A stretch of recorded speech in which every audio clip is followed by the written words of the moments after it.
प्यारे बहनों और भाइयों, मैं हूं आशीष फोगाट, आपका हिस्ट्री एक्सपर्ट। आज मैं आपको बताने वाला हूं फ्रेंच रिवॉल्यूशन की फुल कहानी के रूप में बताऊंगा कि फ्रांस रिवॉल्यूशन क्यों हुआ था, या आखिर क्या था, आखिर क्रांति क्या होती है और इसके रीजन क्या थे, लुई 16 कौन था, नेपोलियन बोनापार्ट कौन था, 3 स्टेट कौन थे और 3 जात कौन थी। तो मैं आज आपको ये सब क्लियर करवाने वाला हूँ। तो वीडियो स्टार्ट होने से पहले बता दूं कि ये इस चैनल की फर्स्ट वीडियो है और आज मैं आपको फ्रांस रिवॉल्यूशन फुल डिटेल एक कहानी के रूप में बताने वाला हूँ। तो अगर आपको फ्रांस रिवॉल्यूशन फुल ध्यान फोकस लगा के समझना है तो इस वीडियो का एंड तक देखिएगा। सबसे पहले स्टार्ट करते हैं कि फ्रांस रिवॉल्यूशन, फ्रांसीसी क्रांति, ये क्रांति क्या होती है। क्रांति वो होती है कि जब बहुत सारे पीपल मिलके उसी कंट्री के, कुछ लोग मिलके उसी देश के एक सोसाइटी में चेंज लाने की कोशिश करते हैं, उसको हम फ्रांस रिवॉल्यूशन कहते हैं। आपको समझ आया होगा रिवॉल्यूशन क्या कहते हैं। तो अब हम चलते हैं फ्रांस रिवॉल्यूशन की ओर बढ़ते हैं। हम फ्रांस रिवॉल्यूशन की ओर बढ़ेंगे तो सबसे पहले इसका इंट्रोडक्शन ले लेते हैं। आखिर इसका इंट्रो क्या है फ्रांस रिवॉल्यूशन का। जो फ्रांस रिवॉल्यूशन था वो क्या था। जो फ्रांस रिवॉल्यूशन था वो 1789 से शुरू होकर 1790 तक चला। और जो ये था, जब फ्रेंच रिवॉल्यूशन हो रहा था उस टाइम का फ्रांस का मोनार्क कौन था, उस टाइम का फ्रांस का राजा कौन था। उस टाइम का फ्रांस का राजा था लुई 16। अब ये लुई 16 कौन था, क्या था, हम अब आपको एक बार ये समझाते हैं। जो लुई 16 था वो उसने अपनी गद्दी थी वो संभाली थी 1774 मतलब 1774 में। जब उसने गद्दी पे वो बैठा तो क्या था, फ्रांस की हालत कैसी। फ्रांस की हालत कुछ ऐसी थी कि वहाँ भूखे मरने के लाले पड़ गए थे, वहां ड्रॉप आ गया था, वहां काल पड़ गया था। वो क्यों था, वो इसलिए था क्योंकि जो फ्रांस कंट्री थी वो हमेशा वॉर में, लड़ाइयों में इंटरेस्ट रखती थी। लड़ाइयों में उसको अच्छा लगता था लड़ाई करना, और जो लड़ाई करना उसको अच्छा लगता था। तो एक कारण तो किसी चीज के खत्म होने का बन नहीं सकता, तो और भी बहुत कारण थे। जैसे एक तो हो गई लड़ाई, वॉर। दूसरा हो गया कि वो अमेरिका था एक। अमेरिका है जो, उसकी 13 कॉलोनीज थी, 13 बस्तियां, वो थी ब्रिटेन के कब्जे में थी। तो फ्रांस को इससे क्या था, तो कब्जे में थी तो रहने देता। लेकिन जो ब्रिटेन था वो फ्रांस का भी दुश्मन था, तो फ्रांस उससे लड़ाई लड़ता था। तो उसने चाहा क्यों न मैं इस ब्रिटेन को हराने के लिए इसको अमेरिका की कॉलोनीज को छुटा दूं। तो उसने यही किया। उसने 13 अमेरिकन कॉलोनीज को जब छुटाया तो उसमें उसका बहुत सारा पैसा खर्च हो गया, क्योंकि वहां भी वॉर हुई थी। ये 2 कारण हो गए। तीसरा कारण ये था कि जो फ्रांस था उसमें जो राजा रहता था वो एक जगह थी, मतलब महल था, उसका नाम था वर्साई पैलेस। वर्साई पैलेस बहुत सुंदर पैलेस था और बहुत सुंदर महल था, और उसको प्रिपेयर करने में, उसको बचाए रखने के लिए पता नहीं कितना रुपीज लगता था, बहुत सारे रुपीज लगते थे। अब इतने रुपीज लगते थे तो रुपीज अब फ्रांस में होने तो चाहिए ना। तो अब 3 कारण हो गए। एक कारण हो गया वॉर, लड़ाई, दूसरी कारण हो गया कि अमेरिकन कॉलोनी, और तीसरी कारण हो गया कि वर्साई पैलेस, ठीक है। और फोर्थ कारण ये था कि जो ये फ्रांस था इसने टैक्स ले रखा था वॉर के लिए, लड़ाइयों के लिए और इस वर्साई पैलेस के लिए, और वो ले रखा था वो उससे पहले वो 3 लिवरेट्स का उस पे कर चढ़ गया था फ्रांस पे। अब ये लिवरेट्स क्या होता है, हमारे इंडिया में करेंसी है रुपीज, तो उधर लिवरेट्स एक करेंसी है, ठीक है।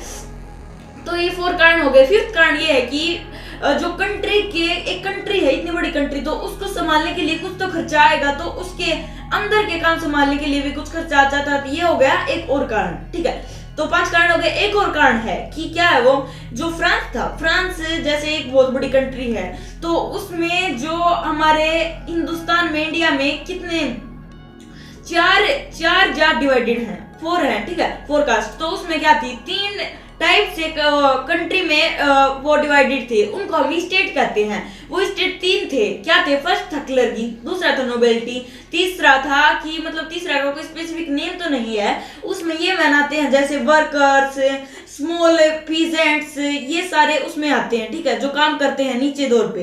तो पहले में क्या आता है, क्लर्की में कौन आता है, क्लर्की होता है, उसमें आते हैं जैसे पंडित, पंडित, ब्राह्मण ये आते हैं, और जो राजा होता है, राजा, मिनिस्टर और जो लॉयर होते हैं वगैरह वगैरह, वो सारे आते हैं नोबिलिटी में दूसरे स्टेट में। और तीसरे स्टेट में छोटे बिजनेसमैन आते हैं और फार्मर, पीजेंट्स ये आते हैं, ठीक है। और जो ये मैंने कहा कि इसमें गरीब लोग आते हैं थर्ड स्टेट में, तो इसमें बिजनेसमैन क्या गरीब होता है, वो गरीब थे लेकिन उन्होंने अपना दिमाग खोला और मिडिल क्लास फैमिली में आए।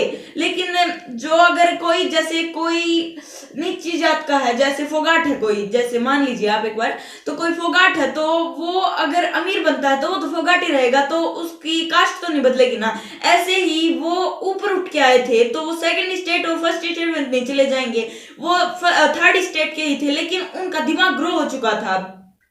तो इतना समझ आए। तो लुई 16 का पता चल गया। लुई 16 कौन था?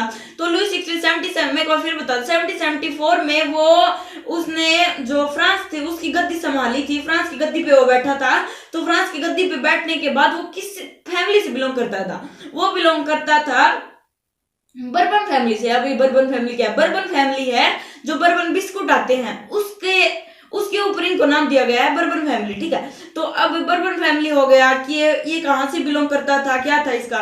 तो अब एक राजा है तो उसकी शादी हुई, शादी तो होगी राजा की, तो उसकी शादी हुई जो 20 साल का था, 20 साल का, तो उसकी शादी हो गई थी, उसकी शादी करा दी गई थी। वो शादी किससे कराई थी? वो शादी कराई गई थी एक ऑस्ट्रेलिया नहीं कह रहा मैं, ऑस्ट्रिया कह रहा हूं कि ऑस्ट्रिया एक अलग कंट्री है, उसमें एक मैरी एंटोनी नाम था लड़की, उससे उसकी शादी हुई थी, ठीक है, लुई 16 की। तो शादी हो गई अब इसकी। अब क्या था, जो मैरी एंटोनी थी वो नाम की रानी थी, मतलब क्या था, रानी तो रानी होती है ना, लेकिन दूसरी तरफ वो क्या करती थी, जो भी वो आइडिया बताती थी ना वो हमेशा क्या तो गलत निकल जाते थे। तो मैं ये कह सकता हूँ, हम ये कह सकते हैं कि जो मैरी एंटोनी थी ना वो उसकी है ना बुरी सलाहकार थी, ठीक है। वो जो भी कुछ बताती तो गलत हो जाता, बुरी सलाहकार हो गई, तो ठीक है। तो इतना पता चल गया आपको। अब इतना पता चल गया कि फ्रांस रिवॉल्यूशन के क्या कारण थे, मतलब ड्रॉप्ड आ गया, सूखा क्यों पड़ा था, इसके कारण आपको पता चल गया, सॉरी, ठीक है। तो स्टार्ट करते हैं अब की जो फ्रांस था उसकी हमें पता चल गया। तो अब उस पर इतना कर्ज चढ़ चुका था, इतनी वॉर होती थी, तो उसके पास फ्रांस के पास पैसा खत्म हो गया था, कम हो गया था। तो जो पैसा था तो वो टैक्स बढ़ाएगा। कंट्री में तो यही होता है कि राजा टैक्स बढ़ा दे और फिर उससे पैसे है ना और रुपीज ऑब्टेन कर ले। लेकिन जो फ्रांस था उसमें कुछ अलग था। जो 3 कास्ट थी है ना, तो 3 स्टेट, तो वो तीनों जो कर था, जो टैक्स था उसको पे नहीं करती थी। जो फर्स्ट और सेकंड थे वे क्लर्क और नोबिलिटी, वे कभी भी टैक्स पे नहीं करते थे। ओनली थर्ड जो गरीब व्यक्ति हैं वही टैक्स पे करते थे। और देखिए, अगर गरीब व्यक्ति टैक्स पे करेगा उसके पास एक तो टैक्स आएगा नहीं, उसके पास रुपीज नहीं होंगे। और जो अमीर थे वे हमेशा बैठ के, मतलब उनको बहुत सारे प्रिविलेज मिलते थे कि जैसे बैठ के खाते हैं आराम से, और ऐसे बहुत सारे प्रिविलेज होते हैं तो उनको मिलते थे। अब टैक्स जो इम्पोज किया गया वो 2 टाइप से किया गया। एक तो क्लर्की था, जो पंडित थे है ना, वो खुद लेंगे टैक्स, एक स्टेट को देना पड़ेगा, ठीक है। स्टेट में राजा आ जाता है ना तो उसको देना पड़ेगा वो टैक्स।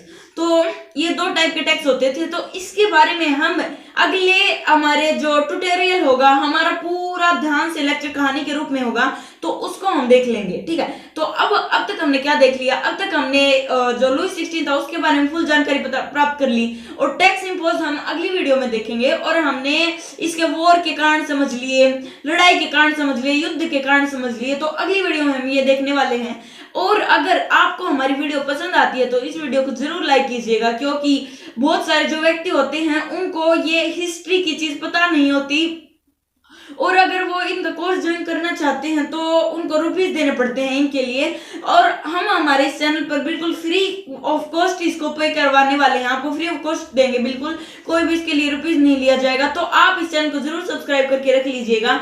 और इसका ये मोटिव नहीं कि मैं अपने लिए कह रहा हूँ, मैं अपने लिए नहीं है, मैं आपके लिए, आपकी भलाई के लिए कह रहा हूँ। तो इस वीडियो को लाइक कर दीजिएगा, चैनल को सब्सक्राइब कर दीजिएगा और वीडियो को शेयर कर दीजिएगा। धन्यवाद।